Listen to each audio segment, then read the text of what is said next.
पुरे नारायण काय गेला विसरून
बरोबर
पाणी मंडनं मंडनं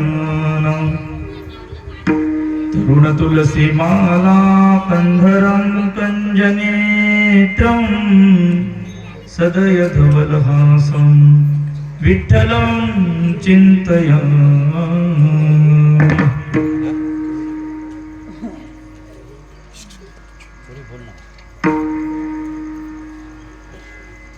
मज कृपा करी आता गुरुनाथ, मज कृपा करी आता गुरुनाथ, मज कृपा करी आता गुरुनाथ, मज कृपा करी आता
सकळ विद्येचे अधिकरण तेची बंधू श्री चरण श्री गुरूंचे ते नमस्कारोनी आता विठोबा कुमार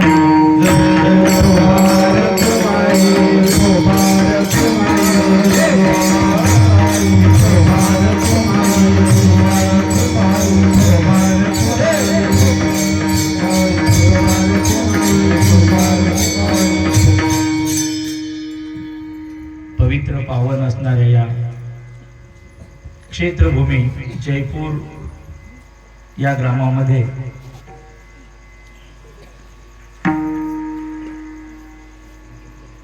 अनंत कोटी ब्रह्मांड नायक महाराजाधिराज योगीराज शेगाव निवासी संत समर्थ सद्गुरु श्री गजानन बाबांच्या या प्रकट दिन उत्सवानिमित्ताने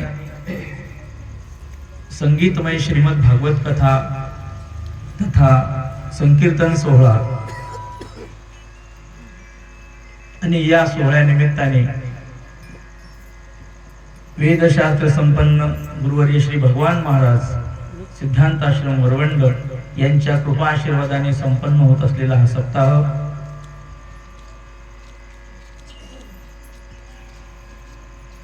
6व्या दिवसाची ही सेवेकरता घेतलेला अभंग गुरुवर्य श्री भगवान महाराज यांच्या श्री अभंग गाथेतील आत्मजागृती करून देणारा हा अभंग आहे। अभंगातून गुरुवर्य महाराज स्वस्वरूपावर आपल्याला आरूढ करतात। आपल्या स्वरूपाचा आपल्याला जो विसर पडला त्या आत्मस्वरूपाची ओळख करून देणारा हा अभंग आणि ऐकायला सोपा, समजायलाही थोडा, जे साधक मंडळी आहे सर्व साधकांच्या गळी उतरणार असं हे तत्वज्ञान महाराजांनी मुळातच इथे पाठ घेतलेले आहेत। त्यामुळं गुरुजी महाराजांच्या या शिष्य मंडळाला फार काही समजून सांगावं असं नाही, सहज साधा सोपा असणारा हा अभंग सेवेकरता घेतला। तत्पूर्वी गुणीजन गायक वादक मंडळी, विद्यार्थी मंडळी, देऊळगाव बंडा येथील जे काही छोटे छोटे बालक आहेत, आमचे शत्रुघ्न महाराज यांच्याही गुरुकुलामधले विद्यार्थी, बालकलाकार चेतन या सगळ्यांना बघून मृदंगाचार्य महाराजांना बघून मन असं भारावून गेलं. त्यामुळं आधी हे बोलतो, तुम्ही आम्ही खेळी वेळी गदा रोळी आनंदे, आनंद घेण्याकरता आपण या ठिकाणी आलो आणि हा भव्य दिव्य अशा स्वरूपाचा हा सोहळा या ठिकाणी पार पडत आहे. आजची सेवा शत्रुघ्न महाराजांची होती, परंतु अपरिहार्य कारणास्तव बाबांनी आज मला पाठवलं आणि महाराजांनी सुद्धा मान्य केलं. म्हणाले ठीक आहे, आपण एकमेका सहाय्य करू. अवघे धरू सुपंत डोबार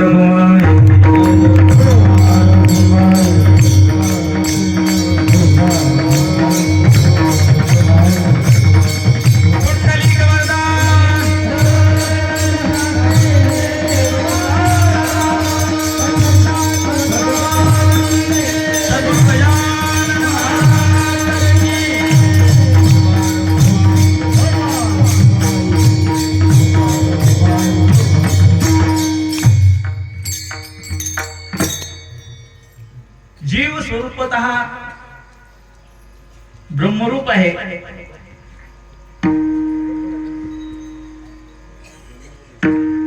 सच्चिदानंद रूप आहे. सर्वज्ञत्व सर्व साक्षीत्व धर्म जे परब्रह्माचे आहे ते प्रत्येक जीवाजवळ आहे.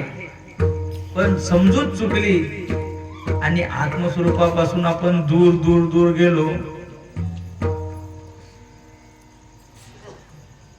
आणि त्यामुळं जीवाचं जे अवमूलन झालं, स्वस्वरूपापासून जीव किती खाली आला आणि अशा जीवाला पुन्हा त्याच्या निज स्वरूपावर नेऊन धरण्याकरता साधू संतांचा अवतार आहे.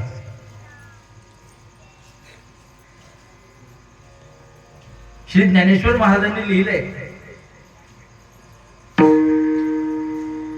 एथने नावया हेची कारण जे इंद्रियाधीन पड, देहाची वरी आंधळू म्हणून पडला विसरू आत्मबोधाचा, इंद्रिया कामी भरू. जीवाची बुद्धी ही कामनेनं वासनेनं स्वस्वरूपापासून जीव कसा त्या ठिकाणी भ्रष्ट होतो आणि त्या स्वरूपावर नेण्याकरता साधू संतांना किती सायास करावे लागतात हे सांगणारा आजचा अभंग विठोबा कुमार.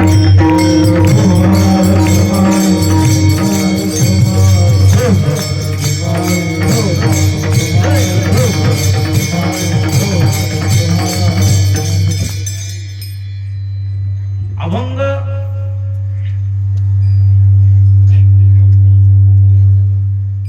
श्रुतीचा अनुवाद आहे.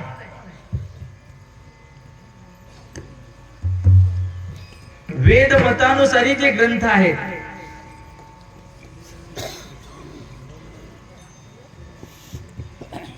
श्रीमद भागवत, जगद्गुरु तुकोबाराय आदी करून संतांच्या ज्या गाथा आहेत हे सर्व वेद मतानुसारी ग्रंथ आहेत. त्याच पठडीतील गुरुवर्य भगवान महाराज यांच्या श्री अभंगाची गाथा वेदाला सोडून नाही, वेद मताला छेद देणारी नाही. वेदाचा सिद्धांत आहे त्वम एव साक्षात ब्रह्मासि नित्यम तत्वमसि. त्वम एव साक्षात ब्रह्मासि नित्यम तत्वमसि. याचं मराठीत काय होतं? त्वम एव, त्वम म्हणजे तू बर का, एव म्हणजे तूच, ब्रह्मासि नित्यम म्हणजे नारायण. या जगात श्रेष्ठ तत्व जर काही असेल तर नारायण तत्व श्रेष्ठ आहे. नराणाम परम अयनम स नारायणम. प्रत्येक जीवाचं परम प्राप्तव्य स्थान जर काही असेल तर नारायणाची प्राप्ती करून घेणं आहे. एरवीच म्हण नाही, नर करणी कैसो नरका. नारायण म्हणजे सर्वश्रेष्ठ पद, सर्वंकष, की ज्याच्यापेक्षा मोठं पद जगात दुसरं कोणतंच नाही.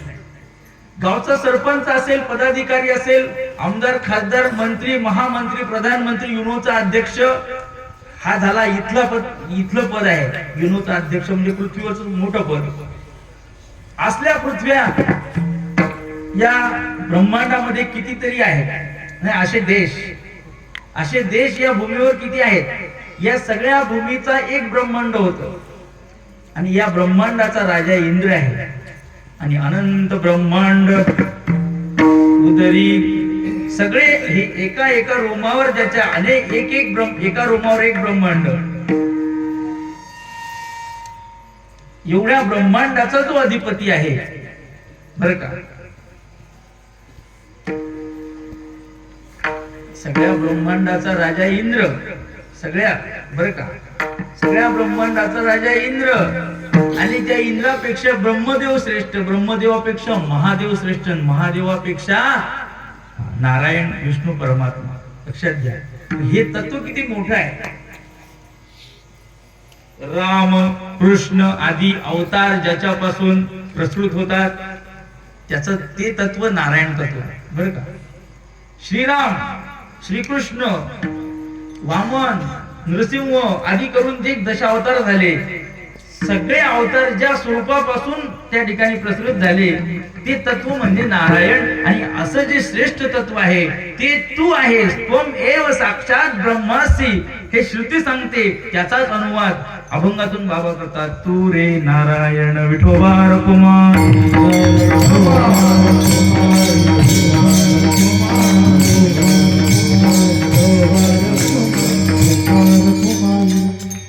असे अनेक अभंग आहेत संतांच्या वाङ्मयामध्ये.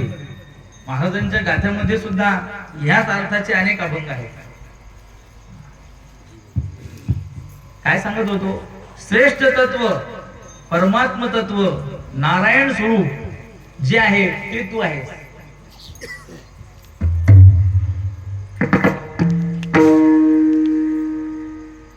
स्वयं सिद्ध ब्रह्म तुझी आहे बापा.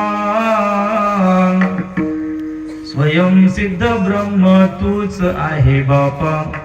भगवान महाराजांचा अभंग आहे. तूच त्वम एव स्वयं सिद्ध ब्रह्मासी नित्यम तत्वमसी. श्रुतीचा अनुवाद आहे. नीट आहे का. सांगायचा अर्थ हा आहे की अभंग हा श्रुती मतानुसारी श्रुती मताचं त्या ठिकाणी वर्णन करणारा हा आजचा अभंग आहे. मग एवढं आमचं स्वरूप असताना आम्ही दीनत्वादी दुःखितवादी धर्मानं का ग्रस्त झालो. आपल्याला हे दुःख आपल्या पदरात कशाने आलं तर त्याचं कारण आहे. त्याचं कारण आपल्या स्वरूपापासून आपण स्वरूपाला विसरलो. केव्हाही तुम्ही तुमची जागा सोडली. अवतार शब्दाचा अर्थच आहे. नीट आहे. रामाचा अवतार कृष्णाचा अवतार म्हणजे आपण म्हणतो पण वैचारिक दृष्ट्या पाहिलं तर ते पतन आहे. त्याला त्याच्या स्वरूपापासून स्वे महिमने प्रतिष्ठे ब्रह्म हे आपल्या महिमेमध्ये आहे. निष्कलम निष्क्रियम शांतम निराकार निर्विकार असं ब्रह्म आहे. पण त्याला या जगाचं कल्याण करण्याकरता रामकृष्णादी अवतार घ्यावे लागले. म्हणजे स्वरूपापासून खाली यावं लागलं. खाली आला म्हणून वनवास रामाला. नीट आहे का. स्वरूपापासून खाली आला की त्या मापात बसला म्हणजे दही कोणालाच माफी नाही. मग राम जरी असेल पण स्वरूपापासून खाली आला तर त्याला कर्माचा सिद्धांत आहे. तो भोगावाच लागला. विठोबा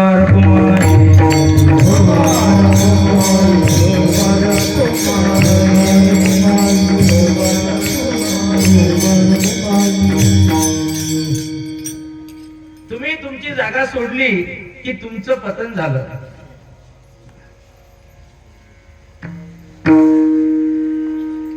देवाची शोभा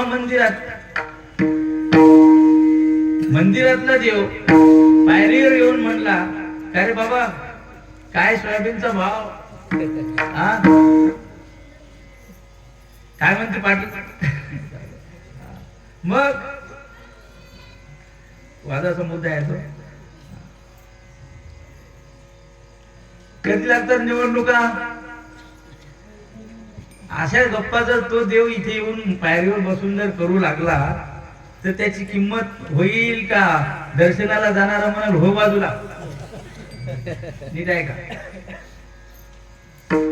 बाबा म्हणत असतात विठोबा विटेवर शोभतो, विठोबा विटेवर शोभतो, देव मंदिरात शोभतो. तो कधी बाहेर येऊन पायरीवर बसून काय चाललं, काय केली भाजी, अशा गप्पा जर करू लागला तर त्याला देव कोण म्हणेल? त्याला देव कोणी म्हणणार नाही. तो जाग्यावर आहे म्हणून त्याला पंचामृताचा अभिषेक, त्याला नैवेद्य, त्याची धूप आरती, पंचारती, त्याचा सगळा सोपस्कार, त्याला षोडशोपचार, त्याची पूजा होते. का पूजा होते हो? तो त्याच्या जाग्यावर आहे म्हणून. कधी त्याने जागा सोडली की त्याचं त्या ठिकाणी अवमूलन होते. म्हणून आपल्या महिमेत आपण राहावं. आपण आपल्या स्वरूपापासून दूर कधीच जाऊ नये. ज्याने स्वरूपापासून जो विचलित झाला, अच्युत शब्दाचा अर्थ सांगत असतात बाबा. अच्युत, च्युत म्हणजे भ्रष्ट होणे, आपली जागा सोडणे, काय रोड सोडून बाजूला जाणे, रस्ता सोडून बाजूला जाणे, चाकोरीच्या बाहेर जाणं. अच्युत जो कधीच विचलित होत नाही, स्वरूपापासून भ्रष्ट होत नाही, त्याचं नाव अच्युत आहे. तो आहे देव, तो आहे परमात्मा, आणि म्हणून तो अविनाशी आहे. सांगण्याचा मतित अर्थ आहे की देवाची शोभा मंदिरात आहे. तो जर जागा सोडून येईल, बाहेर येईल, तर त्याला कोणी मानणार नाही. त्याप्रमाणे आपण सुद्धा स्वरूपानं ब्रह्मरूप आहोत आणि आपण स्वरूपापासून विचलित झालो. आपण स्वतःला जीव समजायला लागलो. परिणाम आपल्या गळ्यामध्ये जन्म आणि मरण आलं. विठोबा रखुमाई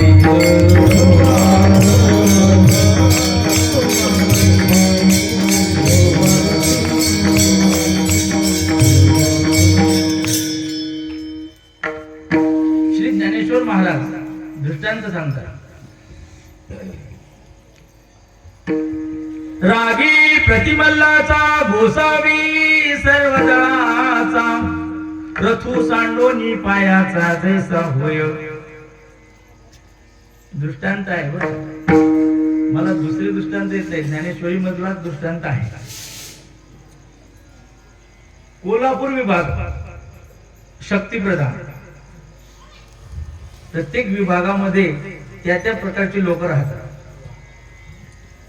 पूजनीय गुरुवारी श्री भगवान बाबा सांगतात मराठवाडा हा भावना प्रधान आहे, भक्ती प्रधान आहे. मराठवाड्यामध्ये जास्त भजन गायन ह्या गोष्टी चालतात. पुणे विभाग हा ज्ञान प्रधान आहे, विद्येचं माहेरघर पुण्याला म्हटलं जातं. विद्यापीठ पुण्यालाच. आपलं आळंदी क्षेत्र सुद्धा पुणे विभागातच. आमचा जो विदर्भ आहे, विदर्भातले लोक बऱ्यापैकी श्रीमंत आहेत. बाबांच्या भाषेत विदर्भ हा भोग प्रधान आहे बर का. विदर्भात पैसा जास्त आहे, सगळ्यात सोपं सांगतो. मग कोल्हापूर विभाग चौथा हा शक्ती प्रधान आहे. इकडच्या लोकांच्या बोलण्यात सुद्धा दर्प आहे, बोलण्यात सुद्धा दरारा आहे. बाबा सांगत असतात की साखरे महाराजांचे शिष्य एक डॉक्टर पाठाला यायचे.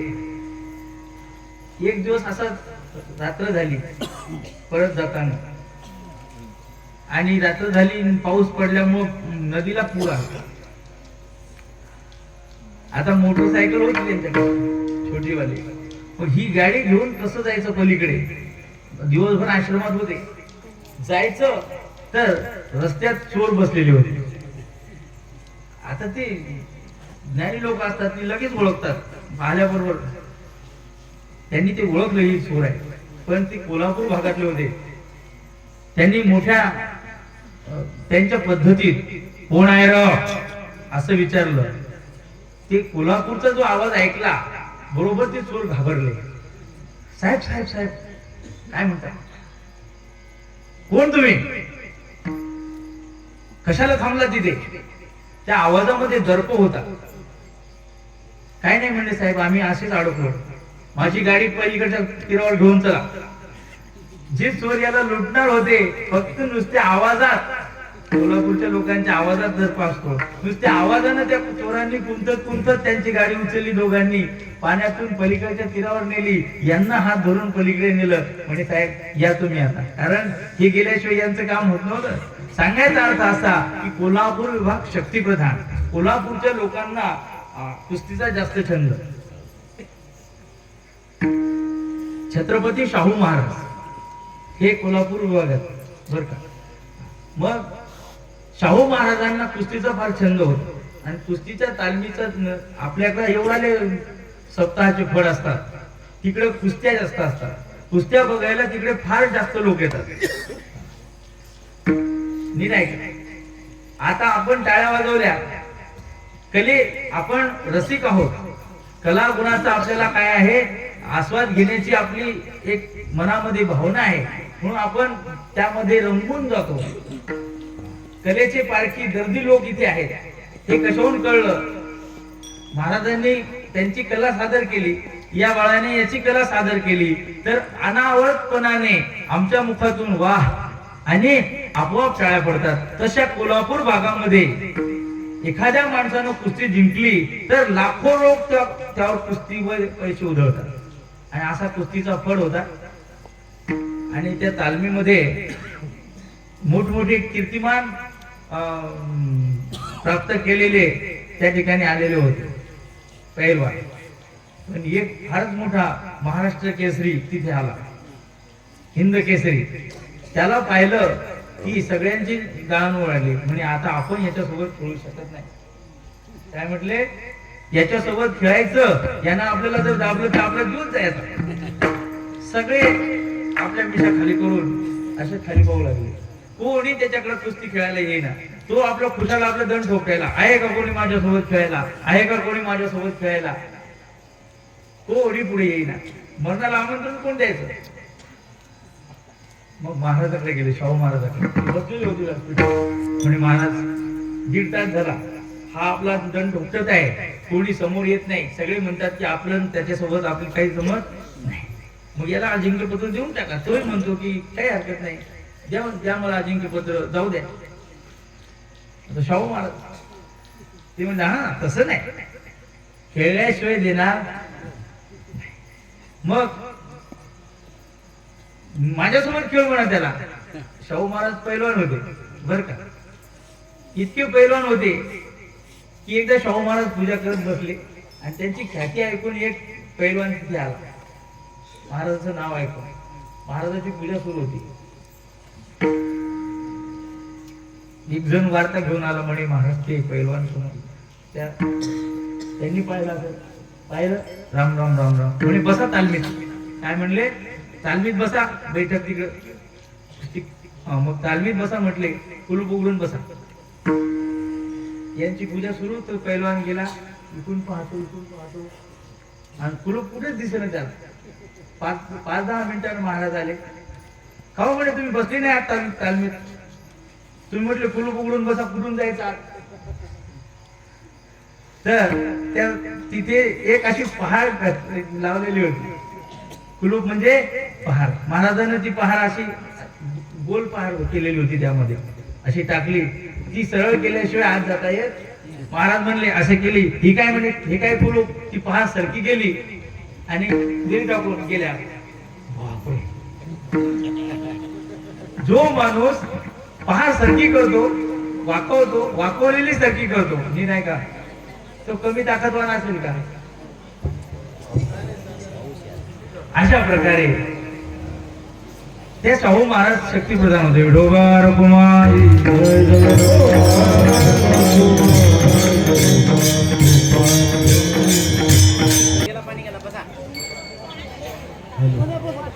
वावरात नेमतानी जर असं आलं तर घरी येतो का आपण? होय, खत द्यायचं राहते, मिरच्या तोडायच्या उद्याच्या बाजारला. असो परीक्षा घेतो देव, जास्त आला तर सुट्टी देऊ, असं काय नाही. विठोबा रघुमाई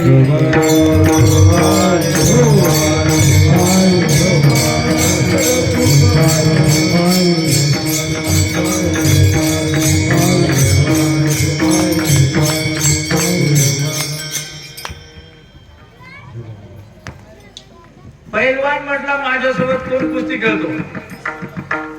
शाहू महाराजांच्या अंगात पैलवानकी होती. शाहू महाराज म्हणले मी खेळतो आता. तो महाराजानं व्यासपीठावर बसून बक्षीस द्यायची तुमच्या, पण बक्षीस देण्याच्या ऐवजी शाहू महाराज म्हणले मी खेळतो त्याच्यासोबत. मग कुस्ती ती कपडे कपडे काढले, लंगोट वगैरे लावला, उतरले आखाड्यात.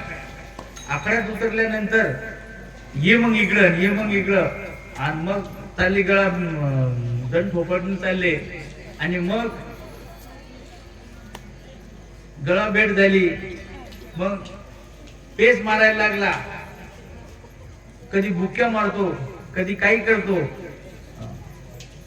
राग आणण्याकरता एकमेकाला काही पण बोलतात ते लोक त्या ठिकाणी. मग हे सगळं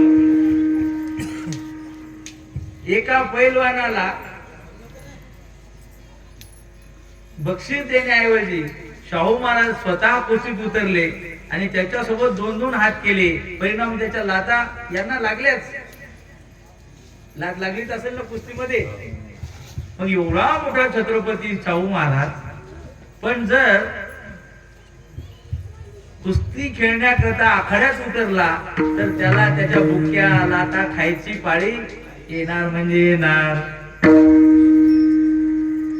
मग एवढ्या मोठ्या राजाला त्याच्या बुक्या खायची पाळी का आली हो? त्यानं त्याची जागा ज्ञानेश्वर महाराज म्हणतात, गोसावी सर्व दळाचा. गोसावी म्हणजे गोस्वामी, स्वामी म्हणजे मालक, बर का. दळाचा गोसावी म्हणजे राजा. रागी प्रतिमल्लाचा गोसावी सर्व दळाचा, रथू सांडोनी पायाचा जैसा होय. त्यानं व्यासपीठावर बसून बक्षीस दिलं असतं तर त्याच्या खांद्यावर यानं थाप टाकली असती राजानं. वा काय मस्त ताकदवान आहे, पैलवान आहे. आणि तोच राजा खाली उतरल्यामुळं आता त्याच्या लाथा खायची पाळी का आली? त्याचं कारण स्वरूपापासून खाली आला. राजा कधी असेल आणि त्याने जर जागा सोडली तर त्याला सुद्धा लाथा खायची पाळी येते. त्याप्रमाणे आपण अंगाने ब्रह्मरूप आहोत, पण आपण स्वतःला समजायला लागलो जीव, आपण स्वतःला समजायला लागलो देह, आणि स्वतःला देह समजून जीव समजून आपण आयतच जन्म मरण आपल्या पदरात पाडून घेतलं, आयतच दुःख आपल्या पदरात आलं. म्हणून अभंगाच्या पहिल्या चरणात महाराज म्हणतात की बाबा तू विसरलास तू कोण आहेस म्हणून.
भगवान महाराज सांगतात,